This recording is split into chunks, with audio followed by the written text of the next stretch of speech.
We're going to share 2 case studies, so people and pride and environmental management systems, and then a quick summary. So last year, at the end of the conference, I had the role of summarizing the concept of the conference and identifying themes and sort of bringing all of our thoughts and workshops together. And we identified, or I suggested that there were 5 steps that we could take as a region to move forward. And the first one was engagement. Last year there was a very strong sentiment of frustration, and we couldn't get people to the table, and why are people not taking this more seriously? And we said, you know, we have to engage people in a way that's meaningful to them. We can't lecture them and we can't preach to them. We then talked about collaboration, finding ways to work together with all the different, and stakeholders is such a government word, but it is the right word, with all of the stakeholders. We talked about making sure that we weren't in any way unclear about what we wanted sustainable tourism to look like in our individual countries and in the region. We also had to plan. We couldn't just keep firing off, you know, from the hip in some cases or from the mouth in other cases.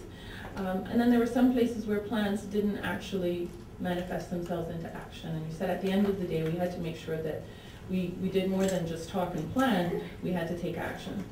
So the national level updates were referenced in the minister's speech. 2 specific national initiatives that were discussed in the Cayman Islands last year were the development plan, and that is primarily what people use to get a sense of what type of development is permissible and where and what are the guidelines. And our existing development plan is many years old and doesn't reflect today's reality, and we've been trying to update it for the better part of 10 years.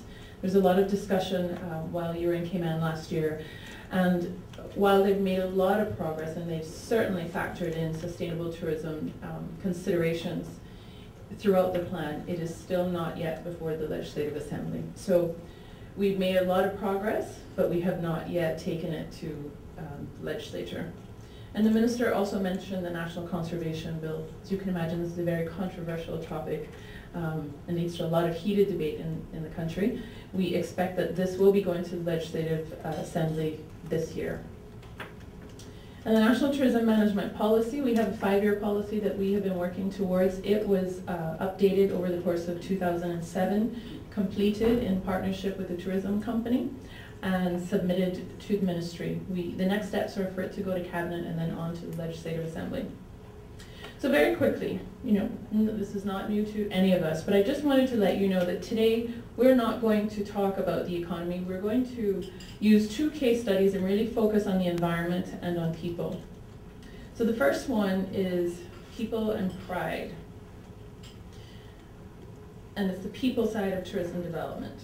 And then we will talk a little bit about the environment. One of the things that's really clear to us, and Steve, head of our private sector yesterday, said it well, we need to green people first. It starts and stops with people. And so one of the engagement strategies that we've used is to talk to people about sustainability in many different formats. So as part of the tourism conference last year, we did a series of ads and creative materials that were helping people understand what we call the power of small changes. And I think I actually heard that in a presentation by Andy Dumaine last year at the conference, and we've latched on to that phrase and used it over and over again, really helping people see how they can be accountable. So these are 2 examples of creative materials. One is to protect some of the endangered marine life, particularly not having grouper. You would have heard Steve talk about that yesterday. And also this corn cup derived from corn materials that will dissolve over 2 days if left in the sun. If you think about the amount of plastic cups that the tourism industry generates, particularly a destination like ours where we have the volume of cruise tourism, to get our partners to carry this type of product makes a significant contribution to reducing the accumulation in the landfill.